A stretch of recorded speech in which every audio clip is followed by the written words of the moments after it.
Կենտրոն հեռուստաընկերությունը և Drive Media-ն ներկայացնում են։ Ողջույն, այսօր միասին շարունակելու ենք անցնել վարորդական քննության կարևոր և հաճախ շփոթեցնող հարցերը։ X-Drive-ի հետ մենք փորձում ենք ձեզ այնպես պատրաստել, որ ճանապարհին ձեզ զգաք վստահ, հանգիստ և պատրաստ ցանկացած իրավիճակի։ Այսօր միասին կշարունակենք թեստ 13-ը։ Ողջույն ընկերներ։ Ողջույն Սուզան ջան։ Կարծում եմ լավ եք։ Շատ լավ, շնորհակալություն։ Դու ո՞նց ես։ Ես էլ եմ լավ, շնորհակալ եմ։ Այսօր միասին թեստ 13-ն ենք, չէ՞, շարունակում։ Շարունակելու ենք։ Շարունակությունները։ Շարունակությունը։ 11-րդ հարցից։ Այն սկսենք միանգամից, նայենք 11-րդ հարցը։ Թույլատրվում է արդյոք թեթև մարդատար ավտոմոբիլի վարորդին վազանց կատարել նշված իրադարձությունում։ Թույլատրվում է, եթե մոտոցիկլի արագությունը չի գերազանցում 30 կմ/ժ եւ արգելվում է։ Ահա, նախ մեջտեղի պատասխանը մոտոցիկլի արագություն չի գերազանցում 30, արագությունը այդտեղ կարևոր չի։ Լավ արագությամբ չի որոշվում թույլատրումը թե ոչ։ Այլ մի բան պետք է հաշվի առնել։ Ոնց ես կարծում ասա։ Ինչպես ես մտածում։ Ինձ թվում է կարգելի։ Կարգելվի։ Ինչու բայց։ Տես։ Եթե քեզ կհանդիպի ինչ-որ մի ճանապարհ, որը կլինի եռագոտի ու երկկողմանի, այսինքն ամբողջ ճանապարհը ունի 3 շարք, 3 գոտի ու ինքը երկկողմանի է։ Այդ դեպքում ձախ եզրային գոտի մոտ գործել չի թույլատրվում, ինքը լրիվ համարվում է հանդիպակաց ուղղություն։ Պատկերացրինք։ Մենք այս դեպքում իրավունք ունենանք մուտք գործել միջին գոտի, ոնց որ մուտքագործել մոտոցիկլի վարորդը։ Բայց մուտք գործելուց հետո պետք է ազատել։ Այսինքն միջին գոտին նախատեսված կլինի վազանցի, շրջանցման, ձախ շրջադարձի կամ հետադարձի համար։ Այդ նպատակով պիտի մուտք գործենք միջին գոտի։ Իսկ ձախ եզրային գոտի ընդհանրապես մուտք գործել չի կարելի։ Էլ չեմ ասում, էլ չհաշված։ Տեսնում ես այն ինչ նշանը։ Հա, բայց չի տենց հստակ է։ Ահա, իսկ ինչի չի երևում, ինչի հստակ չի։ Որովհետև հանդիպակաց, հա։ Ապրես, որտեվ այն կողմից է այդ նշանը։ Մենք չենք տեսնում այդ նշանը։ Պատկերացրինք, դա էլ է մեզ հուշում, որ այդ գոտի մտնելու մենք իրավունք չունենք։ Այնպես որ արգելվում ըստ։ Թույլատրվում է արդյոք կոշտ կամ ճկուն կծիչով քարշակման ժամանակ մարդկանց փոխադրումը բեռնատար ավտոմոբիլի թափքում։ Թույլատրվում է քարշակող եւ քարշակվող ավտոմոբիլի թափքում։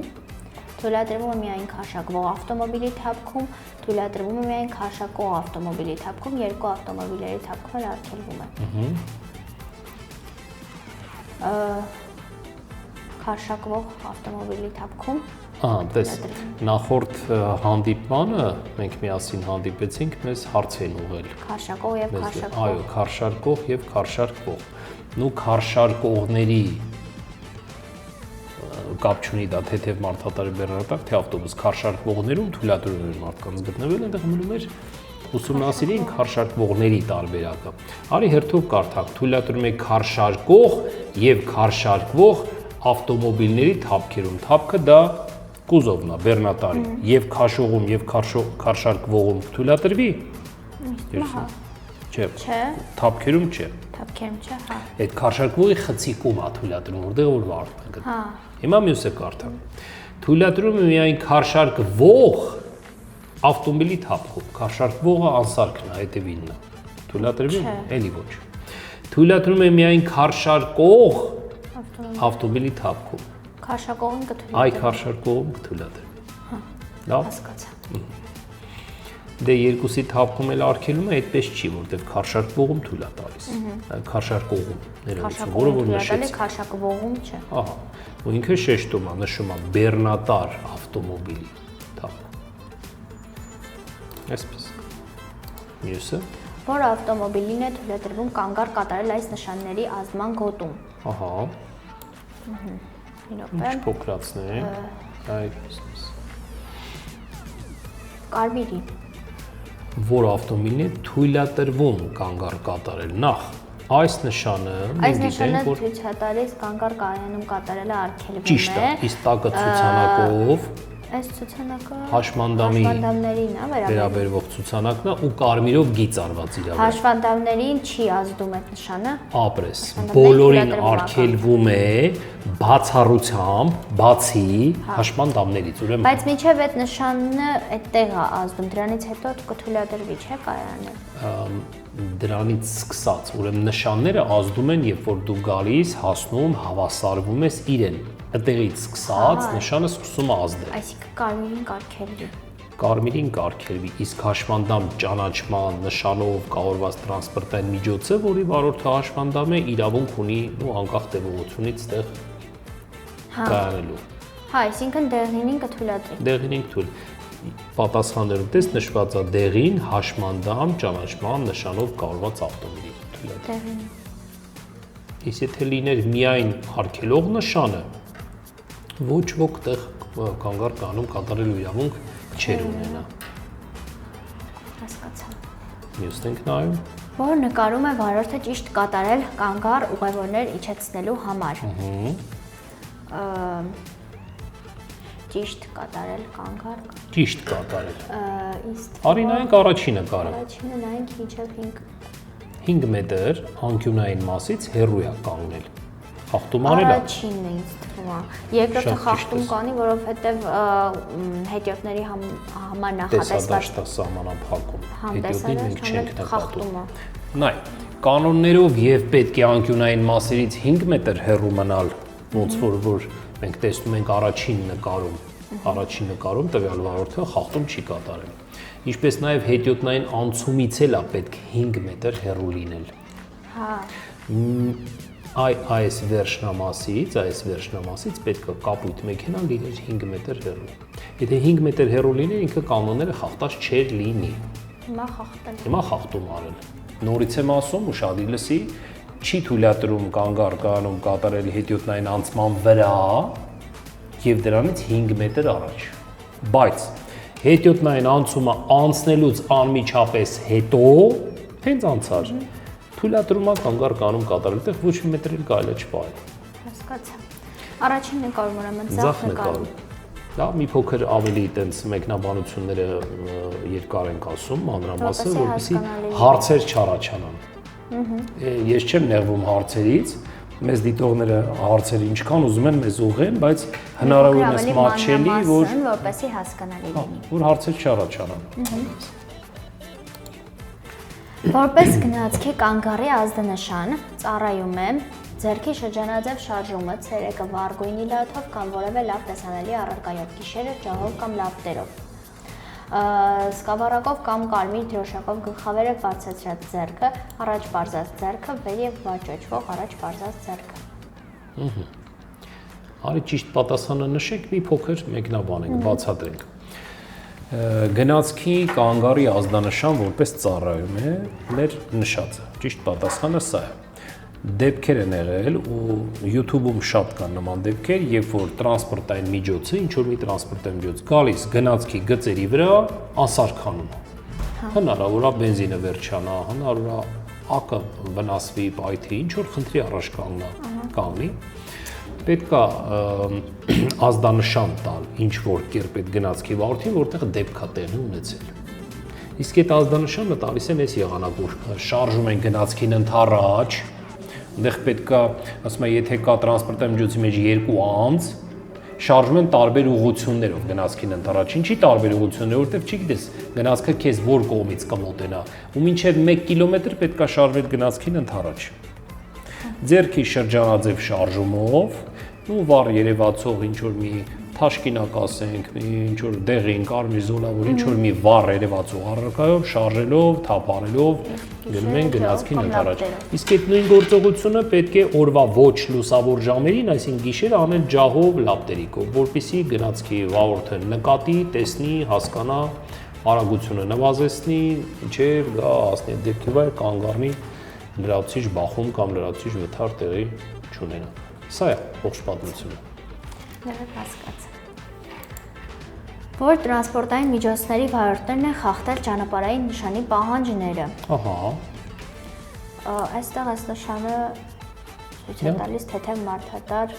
Փորձենք հիշել ինչ նշան է սա։ Ինքը կլոր, Եզրերը կարմիր, Եզրերը կարմիր։ նախազգուշացնող նշան։ Նա երանգյունիներն էին նախազգուշացնում։ Սա արգելող նշան է։ Արգելող, այսինքն պարտադրող։ Արգելվում է մեխանիկական տրանսպորտային միջոցներին մոտ գործել տվյալ փողոց։ Հիմա մեխանիկականները նրանք էին, որոնք որ ունեին շարժիչ եւ այդ շարժի ծավալը մեծ էր 50 սանտիմետր խորանարդից ավել։ Իսկ մինչև 50-ը չի համարվում մեխանիկական։ Այսինքն ստեղ կարող են մոտ գործել հեծանիվները, մոպեդները եւ լծասայլերը։ Հեծանիվը եւ լծասայլը ընդհանրապես շարժիչ չունի, իսկ մոպեդին թույլ է տալիս, քանի որ նա շարժիչ ունի, բայց փոքր է իր շարժիչի ծավալը, մինչև 50 սանտիմետր խորանարդ։ Հիմա մենք պիտի հայտնաբերենք այս եղածների միջից, ունենք հեծանիվ, մոպեդ եւ լծասայլ։ Եթե կա ինչ որ մեկը սրանցից հեծանիվա, մոպեդա, լծասայլը, թե մոտոցիկլը, մոտոցիկլին թույլատրվում էր ոնց որ։ Մոտոցիկլը մեխանիկական է, որտեղ իր շարժիչի ծավալը 50-ից ավել է։ Այսինքն ինքն էլ է։ Իրան կարգելվի, մոտոցիկլին կարգելվի։ Եթե լինի մոպեդ, մոպեդին թույլատրվի։ Իսկ ոնց կարելի է հասկանալ մոպեդն թե մոտոցիկլ, ինչ ես կարծում։ Դե նա մոտոցիկլ է, կարմիրը մոտոցիկլ է։ Ոնց հասկանանք, ինչ զուտ գույնից չես կարող տարբերել։ Նա պատասխանները կարդա, տեսնենք հուշող մեզ ինչ որ բան կա պատասխաններում։ Կողային կցորդով, հա, կողային կցորդ չունի։ Չէ։ Բայց առաջի պատասխանը չկարդաց։ Մոտոցիկլների վարորդները։ Հա, երկուսն էլ մոտոցիկլներ ուրեմն։ Ապրես։ Դες գրված է մոտոցիկլների վարորդներ, այսինքն այդտեղ մոպեդ չկա, դրանք մոտոցիկլներ են, իրենք մեխանիկական են։ Բոլոր տրանսպորտային միջոցները խախտել են։ Բոլորն էլ խախտել են։ Բոլորն էլ խախտել են։ Եթե մենք պատասխաններում ունենային կարմիր մոպեդի վարորդը, օրինակ, հասկանանք, որ սա մոպեդ է, իրենք թույլատրվեր ստեղ մոտ գործել, քանի որ նա մեխանիկական չի։ Բայց քանի որ պատասխաններում նշված է մոտոցիկլների վարորդները, մենք հասկացանք, որ դրանք մոտոցիկլ են, մեխանիկական են, իհարկե, այս կարմիր մեքենան էլ է մեխանիկական, ուրեմն բոլորին արգելում է տեղ մոտ գործել։ Բացատրությունն իմացանք, չէ՞, որովհետեւ մեխանիկորեն չնշենք, անցնենք առաջ։ Հասկացա։ Մյուսը Համընթաց ուղղությամբ երթևեկող տրանսպորտային միջոցների միաժամանակյա վերադասավորման դեպքում ճանապարհը պետք է զիջի։ Ձախից ընթացող տրանսպորտային միջոցի վարորդը, աջից ընթացող տրանսպորտային միջոցի վարորդը։ Նորից ինչ հասկացանք հարցից։ Համընթաց ուղղությամբ երթևեկող տրանսպորտային Համընթացը դա նույն քո ուղղությամբ շարժվող։ Համընթաց ուղղությամբ երթևեկող տրանսպորտային միջոցները փորձում են միաժամանակ։ Աչը պետք է զիջի։ Ինչի։ Աչը որ վերադասավորվում է ձախ, որտեղ է վերադասավորվում, այդ չեմ հասկանում, որ շարք է վերադասավորվում։ Միաժամանակ են ուզում վերադասավորվել։ Այդ գոտի։ Պատկերացու տեղերով ուզում են փոխվել։ Նա անցնի նրա գոտի, նա ուզում է անցնի նրա։ Կամ երկուսն էլ ուզում են մուտք գործեն նույն գոտի։ Միաժամանակ։ Այսինքն ձախը ուզում է վերադասավորվի աչ։ Այո, աչն էլ փորձում է վերադասավորվել ձախ։ Դու գիտես իր պատասխանը։ Ձախից ընթացող տրանսպորտային միջոցի վարորդը։ Ճիշտ է, բայց ինչի։ Ձախ։ Որպեսի Աչից աչից հարված չունենա։ չստանա։ Հա, ճիշտ է, այստեղ էլ է աչից հարվածի սկզբունքը մոռացել։ Եթե ես իմ գոտիով ընթանամ, դու փորձես թե աչից թե ձախից մուտք գործես, վերադասավորվես իմ գոտի, դու պիտի զիջես։ Վերադասավորվողը զիջող է։ Բայց եթե երկուսս միաժամանակ ենք փորձում այդ գործողությունը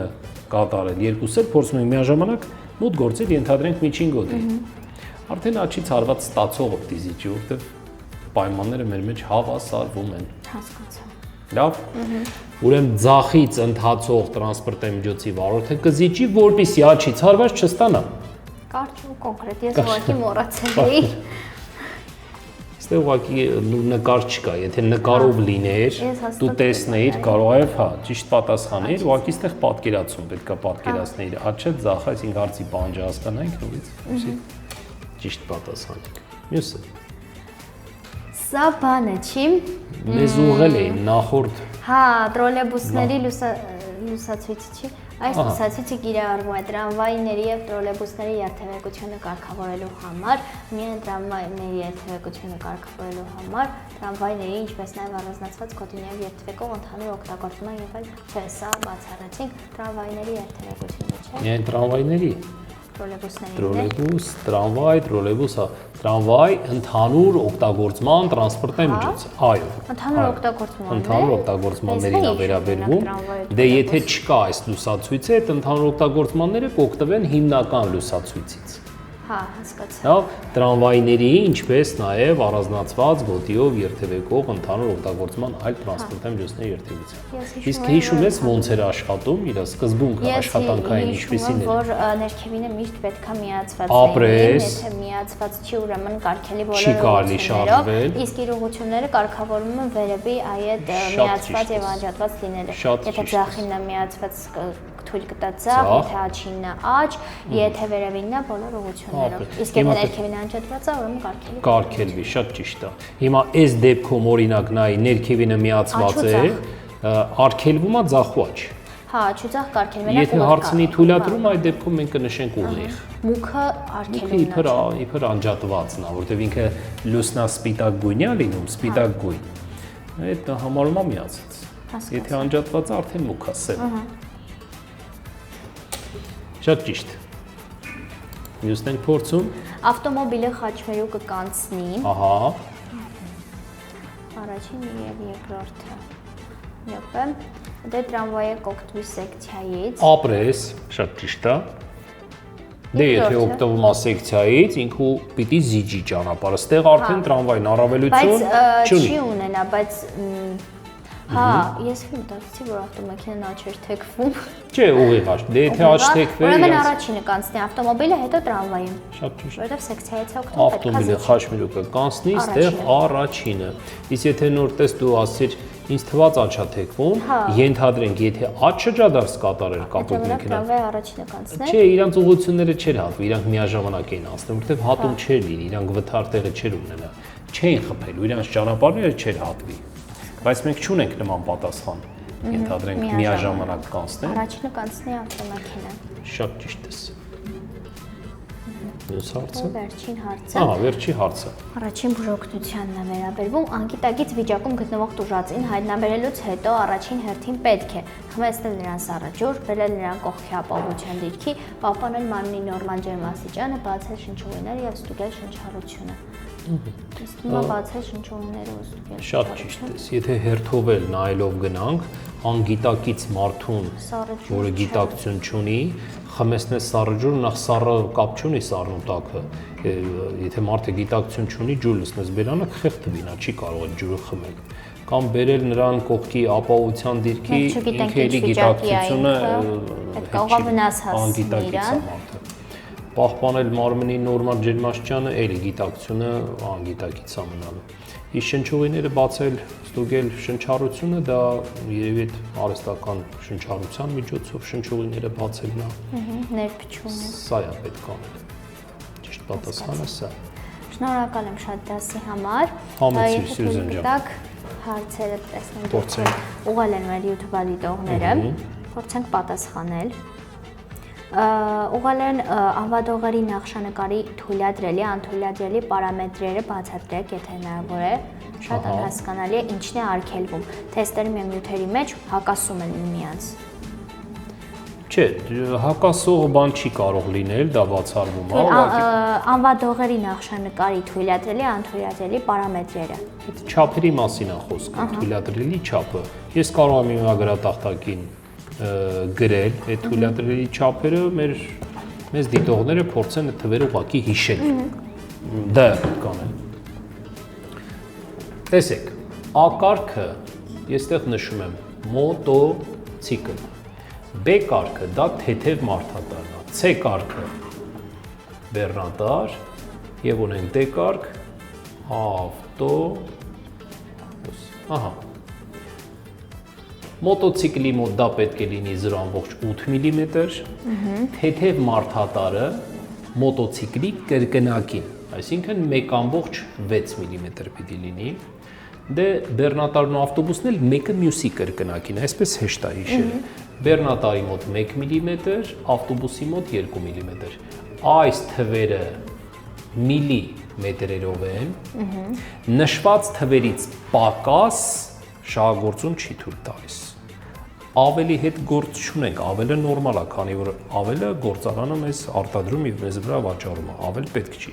Չենք մտածում ինչքան ավել։ Կարևորը որ այս նշված թվերից պակաս չլինի, ինչքան պակաս եղավ, այնքան լինելու է մաշված, որի դեպքում շահագործումը չի թույլատրվի։ Սրանք հիշելու թվեր են, պետք է փորձի մեզ դիմողը հիշի այս թվերը, որովհետեւ ճիշտ պատասխան։ Շնորհակալ եմ շատ հարցի համար էլ, մատչելի բացատրելու համար, դասի համար էլ բավականին օգտակար ստացվեց, կարծում եմ հեռուստադիտողներն էլ բավականին գոհ մնացին դասից, կհանդիպենք արդեն մյուս դասին։ Շնորհակալ եմ։ Ես էլ եմ շնորհակալ։ Ուրախ ենք, որ դիտեցիք մինչև վերջ։ Եթե հաղորդումը ձեզ համար օգտակար էր, չմոռանաք բաժանորդագրվել մեր YouTube-յան ալիքին, հետևել մեզ, իսկ մեկնաբանություններում գրել ձեզ համար անհասկանալի հարցերը, իսկ մենք սիրով կպատասխանենք։ Կհանդիպենք արդեն հաջորդ շաբաթ ժամը 17-ին Կենտրոն TV-ի եթերում։